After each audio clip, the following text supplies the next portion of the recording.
आज पूर्ण गॅसवट्टा क्लीन केला मस्तपैकी, पूर्ण स्वच्छ धुवून टाकला घासणीने आणि हे बघा स्वच्छ घासून घुसून पूर्ण पाणी काढून घेतलं.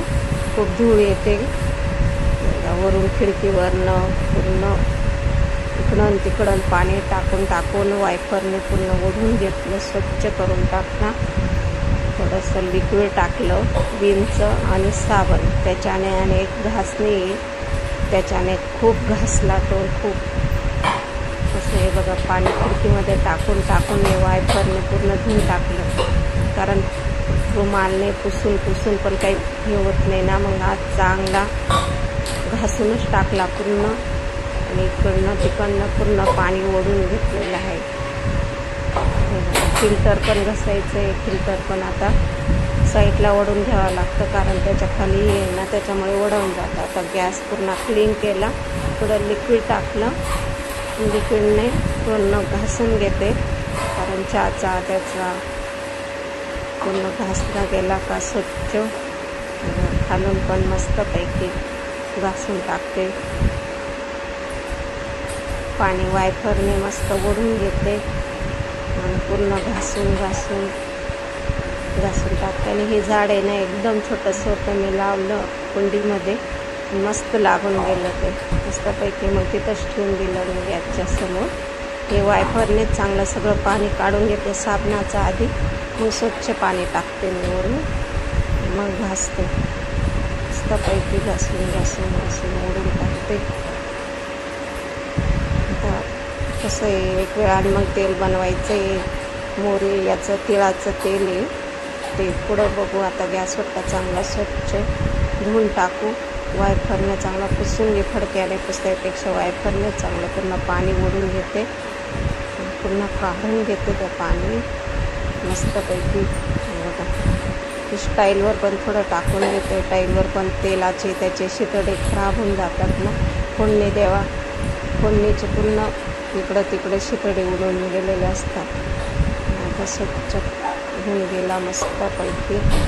आता भांड्यांचा गंज पडलेला, आता तर भांडे पण सगळे आता एकसारखे घासून घेते. आणि हे ताट आहे ना एकदम भक्कम आहे, जड आहे, माझ्या सासूबाईच्या लग्नातले ते ताट आम्ही वापरतो, कारण इजी आहेत वापरायला पण खूप छान आहे. बघा एक डिश आहे, पण मोठ्या घेतलं का यांच्यात होऊन जातं. रात्रीचा व्हिडिओ आहे हा, जेवण करून सगळे भांडे निघाले, ते घासून घेतले, गॅसवट्टा स्वच्छ करून घेतला आणि मग तेल बनवलं होतं. बघा आता हे सगळे ग्लास, ताटल्या, चमचा, वाट्या सगळे खटे कसून घेतले, शिक्यात टाकून देऊ मस्तपैकी. आणि ही घासणी आहे ना सरळ पटकन एक कप एक लाल पटापट घासावून जातात, एकदम 5 मिनिटाच्या आत सगळे भांडे क्लीन होऊन जातात. स्वच्छ आता सगळे घासून आता सगळे धुवून मस्तपैकी सगळे शिक्यामध्ये धुवून एका शिक्यामध्ये टाकून देते. एकदम पटापट साबणचं राहताना सपा लिक्विडने फटाफट निघतात न पाचते. हे मोठ्या डिश फटाफट निघून जातात मस्तपैकी. सर निघून जातं, डिश पण निघून जातं आणि पटापट ताटं येथे पण निघून जातं. झाले भांड्यांचा गंज पूर्ण झाला, क्लीन झालं. आता मस्तपैकी झाला, गॅसवट्टा स्वच्छ झाला. आता हा माटे आपण थोडासा हाकणे याचा आहे ना, त्याच्यामुळे घासणी लावत नाही, वरच्यावर नुसतं घासून घ्यावा लागतो. पॉलिश केलेले असते ना त्याच्यामुळे जोरात घासावाने लागत नाही, ते वरची पॉलिश निघून जाते. तांब्याचाच आहे पण वरून चमकची पॉलिश आहे ना ते निघायला नको, म्हणून वरच्यावर आधार एकदम चोळून चाळून धुवून घेते स्वच्छ. ते पाणी सगळं ओतून देते आणि मग नवीन प्यायला पाणी याच्या तांब्याच्या भांड्याच्या फिल्टरमध्ये भरून घेते. ते पूर्ण पाणी ओतून देते, मधून मग घालून चाळून धुवून टाकते बेसिनमध्ये. 1 हंडा पाणी मागतं त्याच्यामध्ये, कंप्लीट 1 हंडा मागतं. दिसायला छोटा आहे पण मोठा 1 हंडा पाणी मागतं. फिल्टरच्या पाण्याने अजून एक वेळा धुवून घेईल स्वच्छ आणि मग त्याच्यामध्ये पाणी भरला गेला. आता मस्तपैकी साईडला ठेवून दिला. आणि हे मिक्सर आहे ना खूप खराब झालेलं होतं, निघायचं हार्पिकने घासते मग हार्पिकने पटकन डाग निघून जातो मधल्या, पूर्ण इजी सपासप निघून जातो, मळच वरती येतो त्याच्याने. मस्तपैकी आता मिक्सर कसं घासून घेतलं आणि नळाखाली मस्तपैकी ठेवून दिलं आणि पूर्ण मिक्सर खराब झालेलं तर नळाखाली पूर्ण धुवून काढलं, सगळा मळ निघून गेला, त्याच्यातली पूर्ण घाण स्वच्छ होऊन गेला. मस्तपैकी झालेलं आहे. आता गॅसवट्टा पूर्ण क्लीन झाला, भांडे बिंडे सगळे घासले गेले, स्वच्छ होऊन गेलेलं आहे. बघा सगळे भांडे गॅसवट्टा पूर्ण पावशी वगैरे सगळं क्लीन झालेलं आहे. मिक्सरचं भांडं फिल्टर वगैरे सगळं ओके झालेलं आहे. आता बनवणार आहे मी तिळाचं तेल. बघा आता कसं बनवते. गुडघेदुखी, पायदुखी, कंबरदुखी, हातदुखी, संधिवाळी याला सगळं चालतं हे तिळाचं तेल. तिळाची बाटली थोडी नॉर्मल दिसली पण हे कच्ची घाणीचं तिळाचं तेल. याच्यामध्ये पूर्ण याचा पाला टाकते मी, पपईचा पाला, त्याच्यामध्ये हे टाकायला संत्राचं वर्ण पूर्ण साल आहे ना त्याच्यात टाकून देते. पूर्ण संत्राचा सालेचा रस त्याच्यात उतरू देते, पूर्ण अर्क उतरू देते. तो पूर्ण जास्त शिजला का मग याचा पाला टाकते. रान तुळशी जंगलात भेटते किंवा असं पटांगण राहतं तिथं भेटते, ही पण टाकते. हिचं पण तेलामध्ये चांगला मुरू देते, पानं वगैरे सगळं.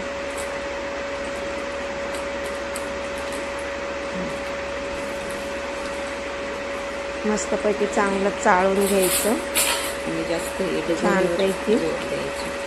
बघा आता कसं रस त्याच्यात उरतोय, जिरतोय मस्तपैकी. हे बघा.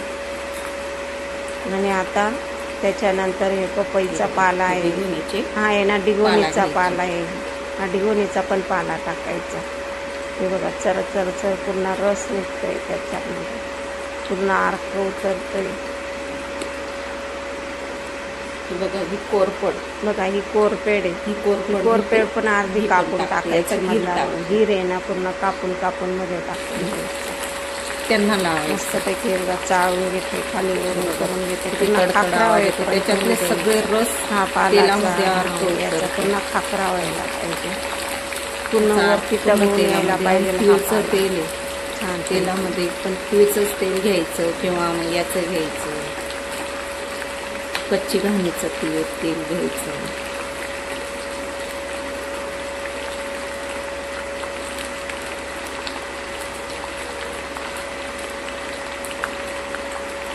मस्तपैकी टाकून घ्यायचं.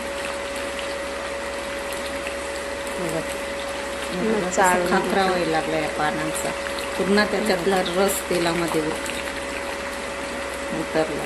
छानपैकी मस्त चाळून घेते आणि टाकून. कोरपेड सुद्धा कशी पूर्ण रस सुद्धा पूर्ण तिचा गिर मोकळा व्हायला पाहिजे. चर याच्यापासून कंबर रस उतरतोय तेलामध्ये. हे तेल आहे ना गुडघे, संधिवाळी, टाका, याला खूप मणके याला चोळायचं. 1 चमचाभर घ्यायचं आणि मॉलिश करायची.